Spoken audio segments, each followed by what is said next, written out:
Olá pessoal, tudo bem? Sejam bem-vindos a esse vídeo. Hoje eu estou aqui para responder a seguinte pergunta: o que é revelação e como eu recebo, como eu reconheço uma revelação? De forma básica, a revelação é a comunicação de Deus conosco, que somos seus filhos. Quando nós queremos falar com Deus, nós oramos. Chamamos o nome dele, conversamos, expressamos sentimentos de gratidão, fazemos pedidos. E Jesus Cristo nos ensinou que devemos terminar nossa oração em nome dele. Então, um exemplo seria: Pai nosso, que está nos céus, nós te agradecemos por nossa vida, por nossa família, por nosso alimento. Nós te pedimos saúde, segurança, e deixamos essa oração, caso você esteja orando em grupo, você fala no plural, né? Deixamos essa oração em nome de Jesus Cristo e a gente diz amém, que significa assim seja. Bom, a oração ela é ensinada em todas as escrituras, desde o Velho Testamento, o Novo Testamento, o livro de Mórmon. O próprio Senhor Jesus Cristo nos ensina como orar, e nós temos exemplos de seus santos e profetas orando. Os profetas de hoje também nos ensinam como fazer oração. É muito importante saber orar, porque se a gente não orar, dificilmente a gente vai receber ou reconhecer a revelação. A comunicação divina ela acontece nas duas vias. A gente faz petições e agradecimentos a Deus e Deus nos dá orientação. Agora, a revelação ela pode vir de muitas maneiras. Todas as pessoas desta terra têm direito à luz de Cristo. A luz de Cristo é o poder vivificante que procede do Salvador e enche a imensidão do espaço. É o poder do Criador. E uma das manifestações da luz de Cristo é a nossa consciência. Então a gente pode discernir o certo do errado por causa da luz de Cristo. Então a luz de Cristo nos dá essa orientação. A luz de Cristo, que está em todo o ser vivo também, ela pode aumentar quando o Espírito Santo, que é o terceiro membro da Trindade, então nós temos Deus o Pai, Jesus Cristo e Espírito Santo. O terceiro membro da Trindade, ele se manifesta e nos ensina mais a respeito do que é verdade. Então o Espírito Santo tem esse papel de testificar a verdade. Então, através da luz de Cristo que tem em nós, o Espírito Santo pode trabalhar com essa luz divina e ampliar o nosso entendimento, nos fazer recordar coisas que aprendemos antes de nascer. Lembra que a gente teve um vídeo sobre o esquecimento? O Espírito Santo ele pode fazer isso, ele tem esse poder. Então as revelações vêm através do Espírito Santo. Quando os anjos aparecem, quando os missionários pregam, quando lemos as Escrituras, o Espírito Santo pode usar todos esses recursos para nos ensinar lições preciosas para a nossa vida e para a vida de outras pessoas. Então, é através do Espírito Santo que vem a revelação. Esse é um ponto importante de aprender. Resumi bastante pontos doutrinários para você entender que Deus ele tem o desejo de revelar sua vontade e ele o faz. Ele tem o desejo porque ele nos ama. Ele é nosso bondoso e amoroso Pai Celestial. Ele quer o nosso bem. Embora tenhamos passado pelo véu que nos cobre a mente, né? A gente não consegue lembrar do que aconteceu, a gente tem que viver pela fé para ser um verdadeiro teste. Ele não nos deixou sozinho. Ele enviou recursos extraordinários, como a própria ajuda de um membro da deidade, que é o Espírito Santo. Então a gente precisa recorrer a ele. Agora, como acessar o Espírito Santo, como reconhecer o Espírito Santo? Porque pode ser que o Espírito Santo venha e você não reconheça, você pensa, isso é algo da minha imaginação, você não sabe muito bem como reconhecer.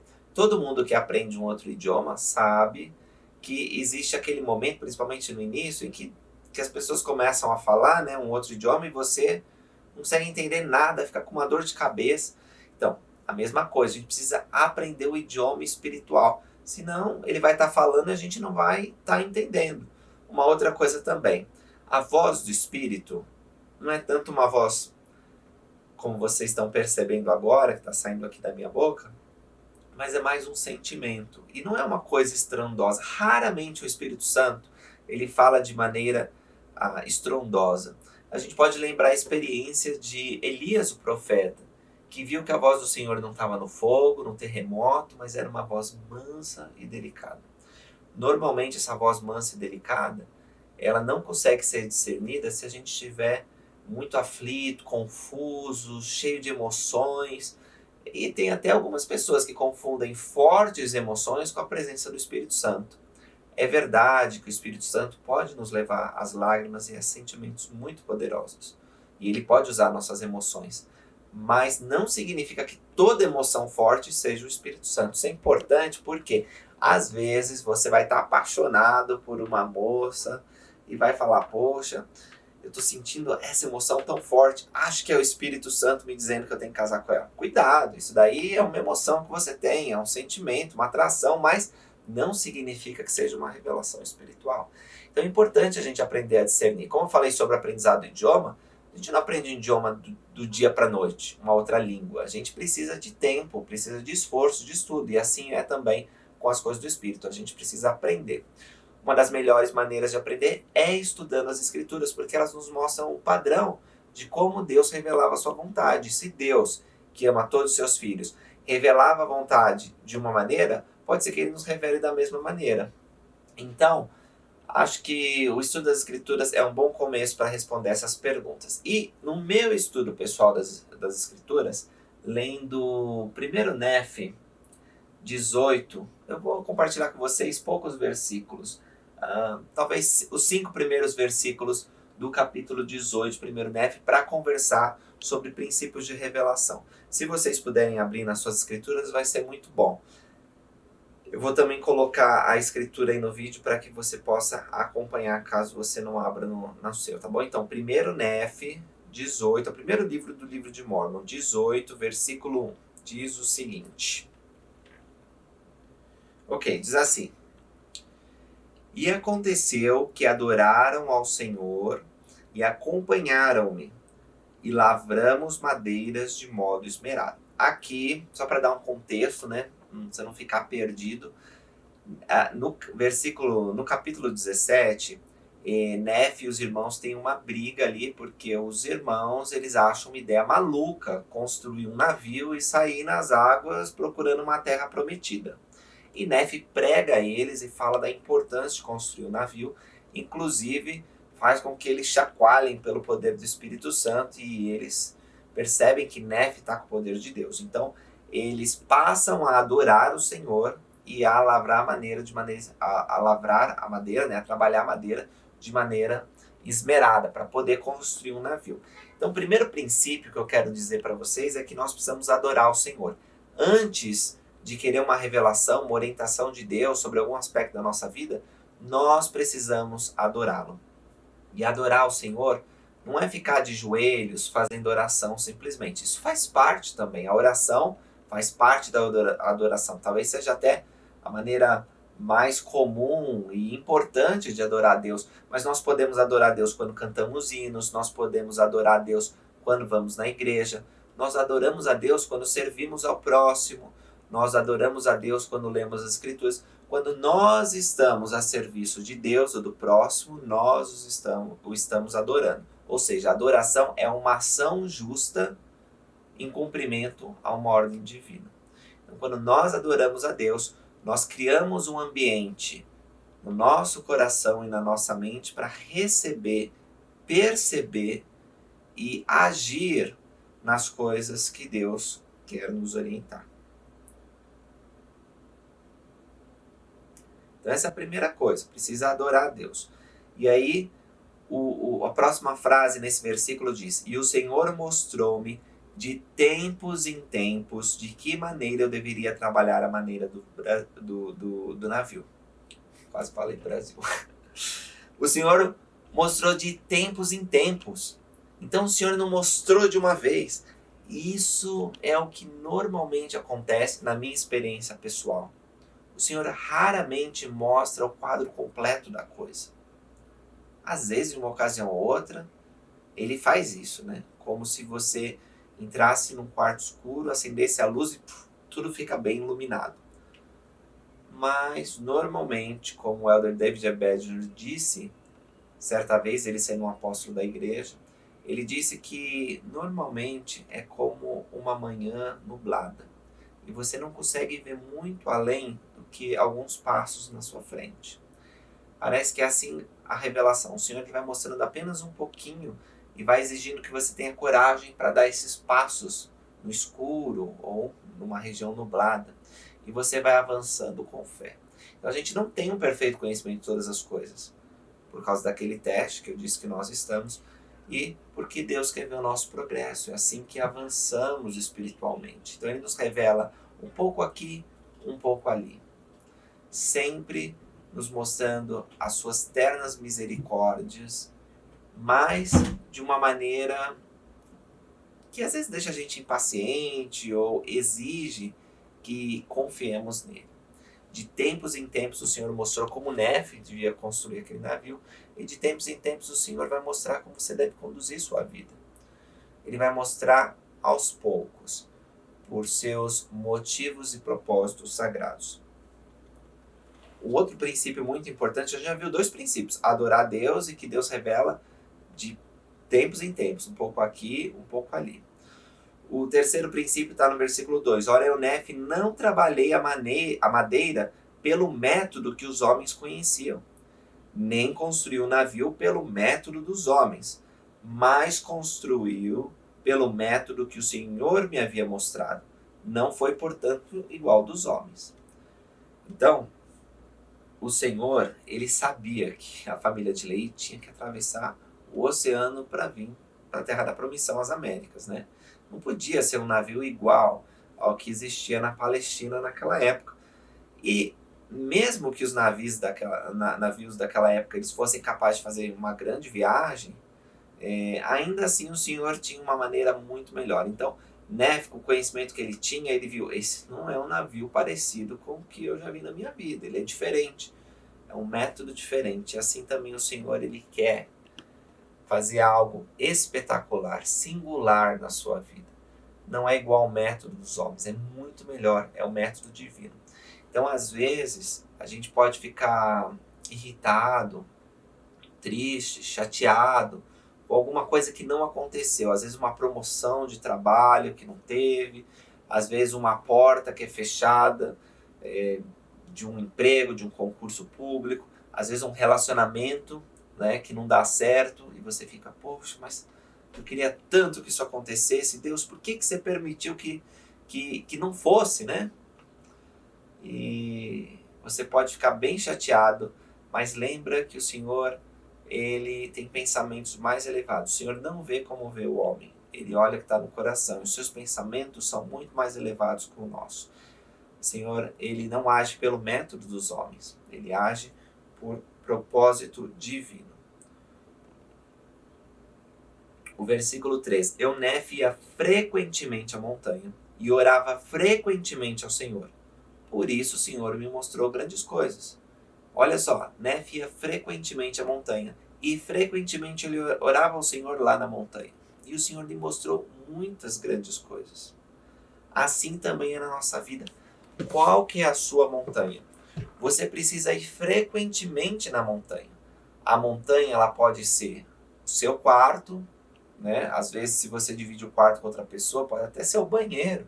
Mas tem que ser um lugar particular, onde você possa abrir o coração, expressar gratidão e fazer pedidos a Deus, conversar como se Deus estivesse na sua frente, face a face. Você tem um lugar assim?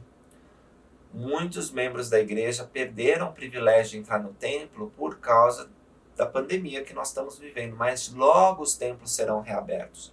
Este é um lugar sagrado, é uma montanha onde nós podemos ir frequentemente. Os líderes da igreja por muitos anos clamaram ao Senhor, e o Senhor permitiu que templos fossem construídos em várias partes do mundo. A fé exercida pelos irmãos fez com que hoje nós tivéssemos muitos templos. Mas quando o templo é construído perto da casa de certos membros, eles simplesmente param de frequentar. De fato, eles frequentavam muito mais quando o templo era distante, em outra região, do que quando o templo está perto deles. Isso não é bom, irmãos. Nós precisamos frequentar a montanha sagrada do Senhor, o monte do Senhor, que é o templo, frequentemente. E o Senhor vai nos mostrar grandes coisas. Então, temos que ir à capela, temos que ir ao templo, temos que ter os nossos próprios desertos. E esse é um princípio importante de revelação, porque no mundo tumultuado, com tantas vozes, nós precisamos nos aquietar e saber que Deus é Deus. Um outro princípio que eu quero compartilhar com vocês está no versículo 4. Diz assim: E aconteceu que depois de haver terminado o navio de acordo com a palavra do Senhor, meus irmãos viram que estava bom e que o trabalho fora muito bem executado. Tornaram a humilhar-se, portanto, diante do Senhor. É incrível que quando nós cumprimos a ordem do Senhor, quando nós agimos segundo os seus mandamentos e andamos pela fé, mesmo sem um perfeito conhecimento, num dia nublado, a obra é realizada, o milagre acontece, e até os iníquos, no caso aqui lá, mãe Lemuel, até as pessoas que nos odeiam, nos perseguem, elas reconhecem: nossa, foi realmente uma grande coisa que você realizou, né? E isso pode levar eles a se humilharem. Então é importante que nós guardemos os mandamentos e recebemos as bênçãos associadas a esses mandamentos, que vão mostrar aos outros que vale a pena viver o Evangelho. E essas pessoas podem ser levadas ao arrependimento. E no 5, para terminar: E aconteceu que meu pai ouviu a voz do Senhor, ordenando que nos levantássemos e entrássemos no navio. Então, o profeta também é muito importante. Ele recebe revelação para o mundo todo. Ele recebe revelação que vai nos ajudar. Precisamos ouvir os profetas do Senhor. As revelações, elas vão nos impelir a agir. Raramente o Senhor dá uma revelação apenas para matar nossa curiosidade, para que a gente fique quietinho pensando, sabe? Não faz nada a respeito.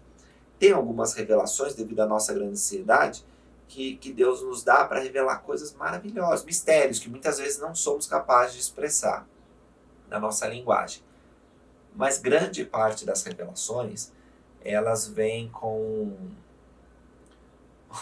uma recomendação: haja, faça alguma coisa. De fato, Deus, ele nos dá revelação para que possamos agir em propósitos sagrados. Então, quando você receber uma revelação, faça algo a respeito, para que Deus possa continuar te dando revelações, porque Ele sabe, Ele confia que quando você ouvir a voz dEle, você vai agir segundo aquele mandamento. Então, por exemplo, você pode ter recebido uma revelação agora mesmo, enquanto estava assistindo esse vídeo, pensando: devo ler mais escrituras. Então leia. Ou uma revelação: tenho que ligar para tal pessoa e pedir perdão. Então faça isso. Não demore. Quanto mais rápido agirmos, mais revelação teremos, mais felizes nós seremos. E vamos chegar na terra da promissão. Então aqui, Leí, ele ouviu a voz do Senhor e imediatamente já foram entrando no barco. É assim que devemos fazer também, ser rápidos em cumprir a voz do Senhor. Pode ser difícil no começo da sua jornada espiritual entender o que é a voz do Senhor e o que não é, e perceber a frequência com que vem essa revelação, mas à medida que guardamos os mandamentos e vivemos o Evangelho, essas coisas vão se tornando mais fáceis e naturais, e nós vamos apreciando esses momentos sagrados, essa voz mansa e delicada que sussurra em nossa mente algo como: vá cumprimentar aquela pessoa, ou faz a gente lembrar do aniversário de uma pessoa. Em momentos de perigo, faz com que lembremos a voz de nossa mãe dizendo: cuidado, faça aquilo, faça isso. Sabe, Deus tem muitas maneiras. Ele pode usar outras pessoas, ele pode usar anjos do céu, visíveis ou invisíveis. Ele pode usar uma palavra nas escrituras. Nós só precisamos fazer o nosso melhor e estar dispostos a ouvir. O Senhor vai falar conosco. Prometo que Ele vai, porque Ele ama você. Ele ama todos os filhos dEle. E Ele conversa conosco todos os dias, se permitirmos. Então, procurei responder essa pergunta usando as escrituras. Espero que, se você tem outras dúvidas, coisas que talvez você se debate mesmo por muitos anos, as aflições que todos temos, mas que essa angústia está tão forte na sua vida, então procura a revelação. Deus quer falar com você. Ore a Ele, leia as escrituras, e a voz dEle virá no momento dEle. Nós não podemos forçar as coisas espirituais, mas Ele garantiu que vai nos guiar. Aquele que pedir, vai receber. Aquele que bater, vai ter aberto. Um pouco aqui, um pouco ali. É assim que Ele faz, é assim que Ele fez, e é assim que Ele fará. Isso eu testifico. Obrigado por terem assistido esse vídeo. Espero que vocês tenham gostado, que compartilhem com seus amigos, e a gente se encontra no próximo. Até mais.